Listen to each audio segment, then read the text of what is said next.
Let's check in how the sign-stealing teams did this week. Michigan, yes, they played Michigan State this week. They won 49-0. Yeah, not suspicious at all. That's the main headline this week in college football is Michigan has hired someone to visit other games that are on their other teams or on their schedule, video their sideline, steal their signs, and had you noticed that Michigan has been the most dominating team this year? In the last 3 years that it's been happening? Jim Harbaugh, you're in big trouble. I'll explain that later on. But this is Down and Distance today, Tuesday, October 24th. I'm Braden Slater. This is the heart of college football. We are in the middle of college football season, and boy, do I have some highlights for you. Not really big upsets today, but some important ones to pay attention to that will affect the playoffs. Every team in the top 10, except for Michigan, trailed at 1 point, or it was a one-possession game sometime after halftime. Well, our Penn State, Ohio State, our game of the week, everyone's game of the week, and Big Ten being plain old boring. Tied at 3 at halftime. No one put up points in the third quarter. Ohio State finally got a touchdown on the board late in the game. End up winning 20-12. Look at the total comparison yardage. Very low. Look at the rushing yards. Penn State only put up 49. Ohio State, the team that's been dominating the rushing game all year, only put up 79 yards. They did have that one turnover that was an embarrassing turnover. And, Penn State somehow was just very little successful going for it on fourth down, but it was not enough. But Colin McCoy, 22 for 35. 286 yards, he averaged 8 yards a play, 1 touchdown, but he is perfect with the turnovers, 0 turnovers, and guess what? LSU is bowl eligible. Yes, you all thought I was going to do Ohio State. Yeah, LSU is bowl eligible. Guess what? They beat, Brian Kelly has something against Army, so they had a big win over that. They didn't even score a point, but they put up over 50 points. I think it was like 42. Anyway, Mississippi State and Arkansas stealing Big Ten. Yeah, 7-3, Mississippi State. Oklahoma got a little scare against UCF, 31-29. Yes, they had to get a 2-point conversion stop to win that game. That's something that Oklahoma's really been known for lately, defensive stops on two-point tries. Florida State continued to show that they are the most dominating team in the ACC, beating Duke 38-20. I mean, no, Duke's got an injured QB, and he sucks, but hopefully we'll see him back soon. Oregon, on the other hand, how do they respond after they lost to Washington? Well, they play the state of that team, and okay. They did fine. They trailed at 1 point, but they got things going late in the game just like every other team did, 38-24. And Ole Miss just hanging on against Auburn, 28-21. Ole Miss, come on, man. I know you could do better than that. Come on, where's the high offensive points we're used to seeing from Lane Kiffin this year? We're not seeing that. And I need to see some more defense from them, too. But, Ole Miss is now bowl eligible with that win. So congratulations, Lane Kiffin. You are going to probably that same bowl game you go to every year where, you look good enough, maybe to potentially knock down Alabama, probably not. But yeah, you're going to a bowl game. Georgia State also go to a bowl game. Yeah, they look really good right now. They had a big win over Louisiana, 20-17. It was another close game for them, but again, it was a big game. It was a close one in the Sun Belt. Louisiana is not that bad of a team, and Did you know the state of Georgia's got Georgia, Georgia State, and Georgia Southern all looking like they're going to be bowl eligible this year. The state of Georgia's looking really good right now. Air Force play Navy. Yeah, they got a win, a decent win, 17-6. So, yeah, good win. Tulane, sticking with the group of 5, Tulane goes bowl eligible with their win over North Texas. And then probably the biggest game of the week, the number 1 offense, number 1 QB, number 1 play caller, but their defense can't pull it out for them. Yep, USC had a terrible loss. Their defense just cannot stop. Utah had a game-winning field goal, 34-32. And Utah is bowl eligible. And the head coach says, yeah, I'm excited. They deserve it. They deserve to be bowl eligible, but we're not done yet. Tells me that Utah is looking to go to the Pac-12 championship, and they're preparing for that. And a little note.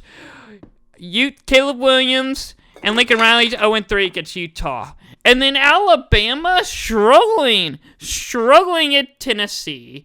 They were down 29 at halftime, but then Nick Saban doing Nick Saban things, winning 34-20. Yeah, Tennessee is unanswered points in the second half, and Alabama ends up winning that game. Now go back to the Big 12. The other side, the Red River, Texas had a little scare themselves too. Houston should have won this game. Houston had a 4th and 1. They went for it. Everyone thought they got it. Apparently they didn't. Apparently Houston did not get it. They were marched toward Texas won that game somehow, some way, and now they're bowl eligible. And then the Pac-12 After Dark is crazy once again. I think every Pac-12 After Dark game has been entertaining somehow, some way, staying up until 2 o'clock in the morning. Anyway, Arizona State should have won this game. They were the most physical game. The Heisman Trophy candidate did not look like did not have a Heisman game. Arizona State should have had a pass interference call that, they threw the flag. They picked it up. Next play, they threw a pick 6. Washington wins that game. And guess what? Rutgers is bowl eligible now. Yeah. Who else is going to go bowling? Well, let's find out. Yeah, UNLV is now going bowling. They had a great win. I think I forgot to mention, I think they went bowl eligible last week, but I forgot to put them in. But anyway, I remember UNLV is going bowling. Ohio is now going bowling now. What a great way. It's so nice to see teams go bowling now. Yep, that's how I mean to Tupseller. Not many this week, but, no really ranked teams really went down, in upsets. Maybe if you count, USC. But, Oklahoma State get the big win on the road over West Virginia, 48-34. And Oklahoma State, Gudney has really turned that. I don't know what he did, but he really turned that team around mid-season. I don't think I've ever seen anyone go from the bottom of the Big 12 to they actually have a shot at the Big 12 championship game this year. Yeah, crazy. Toledo, with this win, guess what? Well, I did mention last week. Yeah, Toledo quit bowling last week. Yeah. But, Toledo gets a big win, a big upset, 21-17. I thought Miami, Ohio had that game. I really thought they would, but I knew it would be a close and physical game, too. And then we have the Battle of the Purple. Yep, it's a rematch. Everyone's been looking forward to this game, but these two teams are not the same teams they were last year. Kansas State with a roadkill to TCU, 41-3. This was not even close, not even a game. TCU couldn't get anything going. TCU is lucky though, be home next year. Yeah. sunny days, got some work to do. And then probably our upset of the week, maybe. Well, actually, there's one more. But, second, probably one of the craziest week. Clemson, Miami went to double overtime. Miami probably should have ended the game before it went to overtime. You got 20 seconds left, midfield, one timeout. What do? Throw a Hail Mary! At least take a shot. I mean, even if Clemson picks it off, what are they going to do with, the game? There's nothing on the clock. I mean, you got time for, 3 plays to get down the field, throw a Hail Mary. But Miami did end up winning, get a big stop on a 2-point conversion, ended up winning that game 28-20. And then the CW, I mentioned on Slayer Report Podcast yesterday, the CW does it again. Another huge upset. Pittsburgh did it last week to Louisville. Now Virginia does it to North Carolina. What was North Carolina doing in this game? North Carolina was actually given a chance to win this game, and they still blew it. Come on, man. All right, let's get an Iowa point update. Yep, the offensive coordinator jobs on the line once again. And they only put up 10 points against Minnesota. Yeah, they lost 12-10. And there was actually should have been the road to 325, got 156 points now. But there actually should have been 6 more points. There was a fair catch called, or really there was a turn for a touchdown, called for catch, but he clearly didn't call fair catch. I'll explain that later on. But it's overrated and underrated time. Yep, you see this graphic right here. I don't have just one team overrated.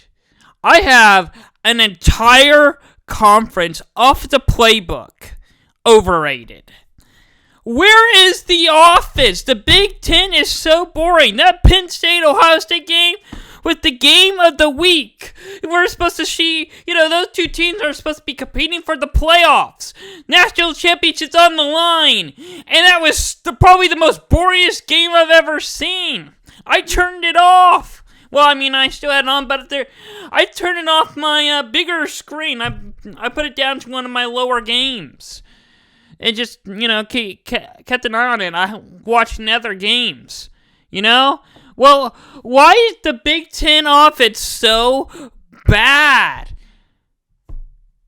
Because Utah's got really good defense, and they got the offense to beat. I mean, they got Utah's defense is not the best, but it was good enough to beat USC's offense.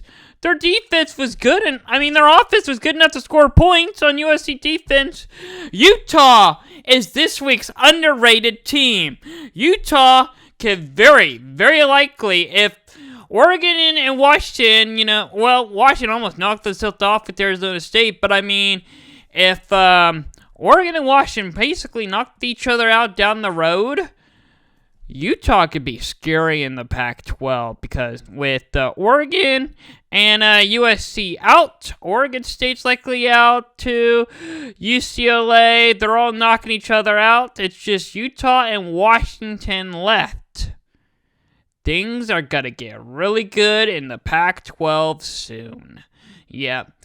Those are my underrated and overrated teams this week. All right, let's do some college pick'em. How'd I do this week?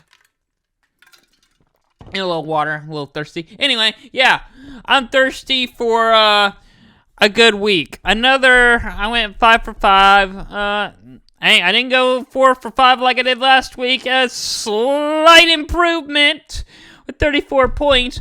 I am 50 wins, 30 losses. I'm at 299.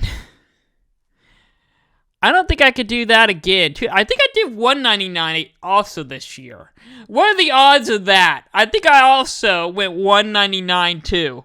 Anyway, I'm doing great in Pick'em this year. I'm feeling really confident. I didn't do too bad last year either. My pick is really good. And, Total combined points for the game of the week, I put up 67. I really thought offense would be scored. I should have known it was a Big Ten game. 32 combined points. I was not even close. The most way off I've ever been. And on the spread, I guess 50. Still, I lowered it and I was still not close. I am never again putting up more than 35 points in the Big Ten game combined. But the spread, I did really good in the spread this week. 6 for 4, 60 points, 460 points total, 46 wins, 33 losses, and Ohio State covered the spread for me. I had Ohio State to cover the spread. They did cover it somehow, some way. Yeah, I don't know how they did it, but they pulled it off. But yeah. I'm actually doing not bad in the spread this year. I learned from my mistakes last year. I'm getting better. Maybe I should actually start gambling now, real money. No, not gonna happen. I mean, 46 to 33. That's still not the best, but I got a winning record. I'll take it. All right, let's start some NFL headlines for you. Jerry Jones wants to make a trade. Yeah, he wants to work on some trade to improve his offense and, maybe get some better wide receivers, some running backs, improve the roster. Yeah, he's thinking about doing trades. He wants to do some trades. But he doesn't know when. He won't talk. He wants to do trades, but he won't talk. Yeah, that's Jerry Jones for you. And also, there's this really nasty illegal hit by a Denver player. Yeah, Jackson. He's going to be suspended for 4 games because of that hit. Yeah, you can look it up. I'm not going to show it. Yeah, I mean, it's not that dirty. Well, mainly I'm not showing it because of copyright reasons for the NFL. That's the reason. I think copyright reason and one reason why I don't show NFL highlights. All right. NFL was entertaining this week. I mean, almost every game was an upset because college football wasn't. But the Bears get a win. The Browns get a win, barely 39-38 over the Colts.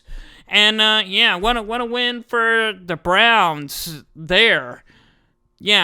I'm waiting for the next one to come out. There it goes. Yeah, I was gonna talk real quick. The Bills get upset by the Patriots, 29-25. I really thought this was gonna be the Bills' year. Maybe win the Super Bowl. Probably not win the Super Bowl. I mean, how do you beat the Swifties? But what happens to the Bears this year? The Giants, on the other hand, pulls off a good upset. The Commanders, mid-level, but now they're gonna have at the bottom. The Giants are at the bottom of the NFL this year.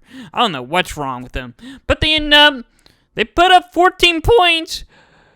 But it was enough to win the game, 14-7. How do you put up 14 points and still win that game? Who knows? And the Buccaneers offense having a little trouble. Baker Mayfield having a little slow, getting slowed down lately. The Falcons put up a big win, 16-13. Wow, I don't know what's wrong with the Buccaneers, like I already mentioned, but they need to fix that offense and defense. There's a lot of problems going on there. I mean, there's some good things, but it's mainly bad things. Things gotta get changed. And the Lions, I really thought the Lions were actually gonna have a good year this year. Go to the playoffs. Maybe potentially go to probably not the Super Bowl, but conference championship game. The Ravens put up 38 points on them. And then our NFL game of the week, the Eagles versus the Dolphins. Yeah, the Dolphins knows how to put up points when they're playing terrible defense. But if you put a team like Eagles against them, they're gonna struggle. The Eagles won 31-17. And Monday Night Football, probably the upset of the week. 49ers, probably the best team in the NFL, just lost to the Vikings, 22-17. What an upset. And The Vikings, I don't think they're very good, but Brock Purdy, yeah, threw an interception that I wouldn't even think that he should have even thrown. I really think the 49ers should have won that game, but they didn't. Alright, got some college football headlines for you. Yeah! Michigan's in the headline once again. Connor Stallion, staffer, has been seen. Well, has people under his name go to at least 11 Big Ten games for Michigan's future opponent to steal signs. Not only does they have the tickets around the 40, has perfect view of the sideline, and has a camera in their hands to steal the plays, but Michigan has been the most dominant team in college football the last 3 years that they have been doing that. Also, Quinn Ewers got a shoulder injury last week versus Houston. He's going to be out for 3 to 4 weeks. It's a big loss for Texas, but their backup QB, oh, he looks good. I think he's a 4-star, and he's been the hype down in Austin all off season, and they're saying that he's going to be the starting quarterback for Texas next year. Well, looks like he's going to start earlier than expected. And then Miami's quarterback will be back this Saturday against Virginia. Yeah, Tyler Van Dyke. Sorry, I know I'm going to mispronounce his name, but anyway, yeah, Miami quarterback is going to be back this Saturday, and maybe he will actually know how to knee the ball this time. So, yeah, Miami's got that going for him. All right, let's take a look at my new rankings for this week. Got some good ones. UCLA is now ranked. James Madison is now ranked. I got Duke at 23. And at 22, I got Kentucky. And 21 is Louisville. Again, these are my rankings. And you can tell from this is that I really think that... Yeah, in case you're wondering, the AP poll agrees with me. James Madison is number 25 in AP. They're not even going to go to a bowl game. Okay, so how's a team that's in the top 25 not even going to go to a bowl game? And looking at their schedule, James Madison can very easily finish the season with only one loss. Yeah, it's possible. Air Force is still undefeated. They're at 20. Liberty's still undefeated. Tennessee at 18. Number 17 is Notre Dame. The bye week, so not much change there. And Ole Miss is just hanging on. I mean, their defense is not that good, but their offense is just keeping them in the games and winning the games that they need to win. And, the games they lost, they probably could have won those games, but, what are you going to do about those? But, Tennessee with that big loss to Alabama, they really blew it, and they fell all the way down to 18 in my rankings. All right, let's look at my top 15. I got Oregon State. Number 14 is North Carolina after that embarrassing loss to Virginia. Missouri is climbing up slowly but surely up there. LSU is at 12. And Utah with that big win over USC just out of the top 10. And if they continue winning, not only could they be in the top 10 pretty soon, they might have a shot at the Pac-12 and maybe even the playoffs. Yeah, Utah's playoffs is still possible. But, Missouri with the big jump in my rankings this week, going up 8 spots. I really like how Missouri has been playing lately. And, we're in the middle of the season where we're about to see how these teams are actually playing. All right, let's look at my top 10. Really not much has changed in my top 10 this week, but I got Oregon at 10. I got Alabama at 9. Number 8 is number 8 is Penn State, and number 7 is Texas. Yeah, that's my top 10. Penn State with that, loss to Ohio State. I have no idea what that game was. That's probably the most boring game I've ever seen this year. They didn't even score a touchdown. It was all field goals for Penn State. All right, now let's look at my top 6. Any changes this week? Not much.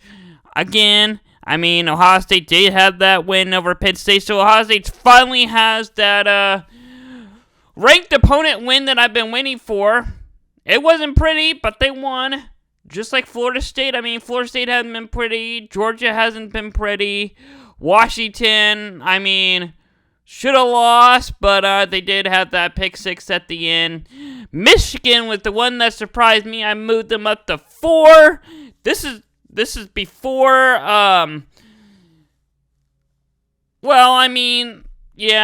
before the big, I released my rank before the whole big Michigan, sign-stealing scandal came out, so, it looks like it's very possible Michigan's very cheating, and they're very possibly doing it this year, but they're still an amazing team. Until the NCAA does anything, they're still, a top 4 team right now. And then I think the AP agrees with me. The AP has the same 6 teams as I do, just in different orders. To me, I think all these 6 teams are really all tied for first. I really think that if you throw, because number 7 on both our rankings is Texas too. So, Texas is probably Texas isn't the one-loss team, but they do have that loss to Oklahoma closely. So, my top 7, basically, top 17 right now, are all tied for first, basically. Yes, even one-loss Texas is tied for first. But, there's your AP top 6. My top 6, pretty close. Now let's look at some notes. Like I already mentioned, James Madison replaced Iowa because they had that weird, fair catch called. Yeah.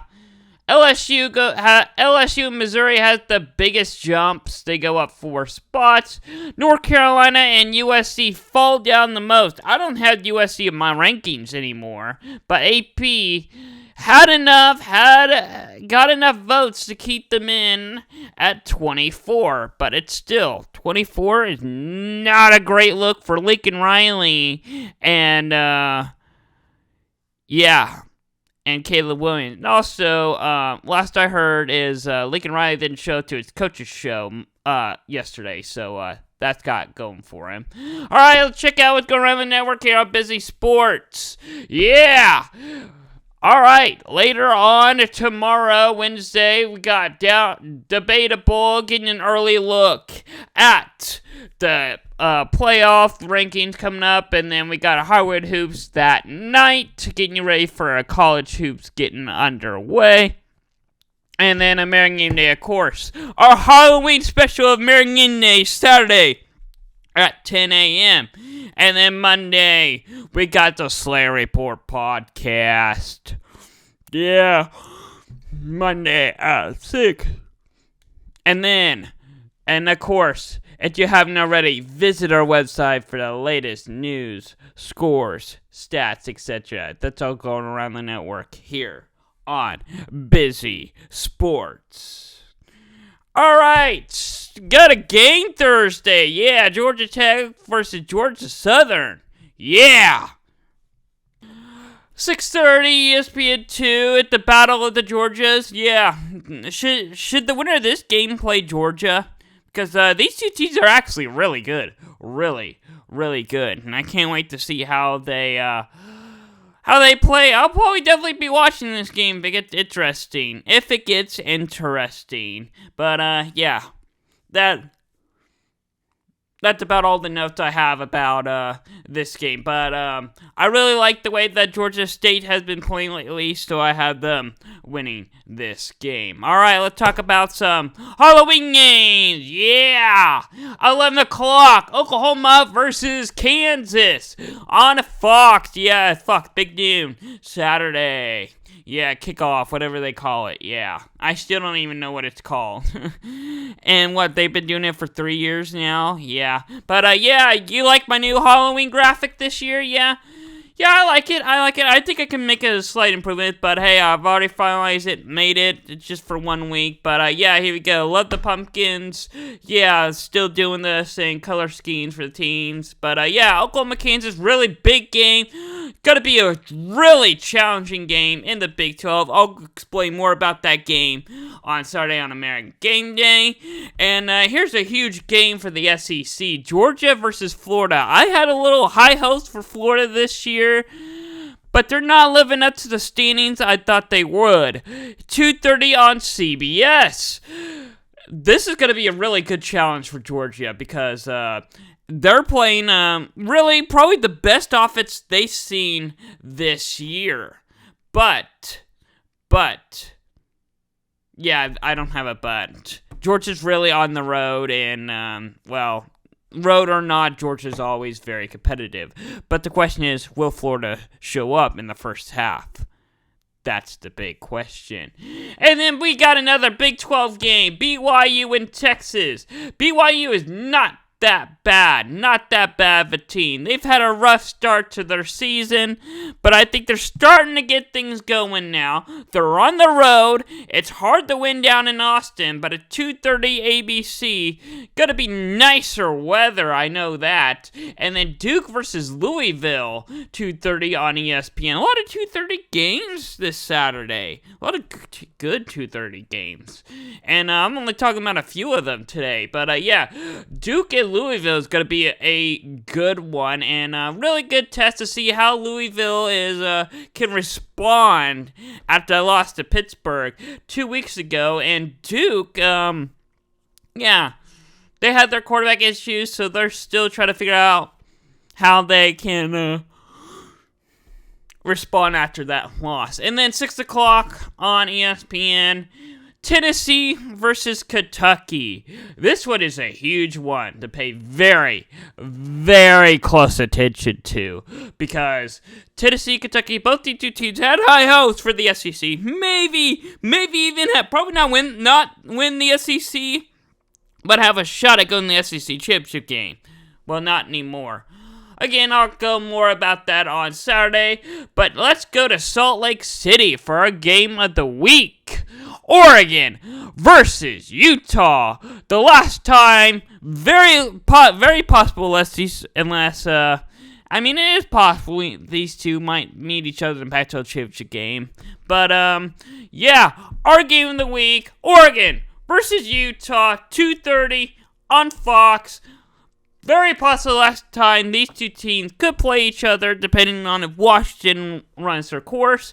I actually think that the winner of this game possibly will be playing Washington, but we'll see how this game turns out.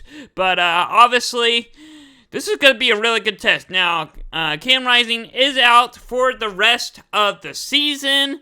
Yep, that's a big loss for Utah, but they did beat a really good USC offense. So we know Utah's got the defense to get this done, but do they have the offense? Because I know Oregon has a really good offense here in this game, and really good defense too. But that's all I have for you guys this week. I'll see you guys on Down This on Tuesday and American Game Day on Saturday.